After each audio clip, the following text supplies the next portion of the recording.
Polygonatum, biflorum. So this is the true Solomon seal. It's in a moist site. You know, this is just one stem. It's clearly a monocot.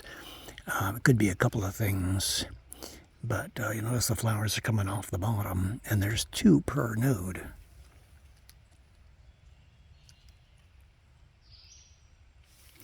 That's biflorum is the species. So this is the smooth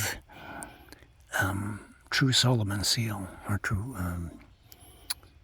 since there are false Solomon seals. So, but anyway, that's fairly unique.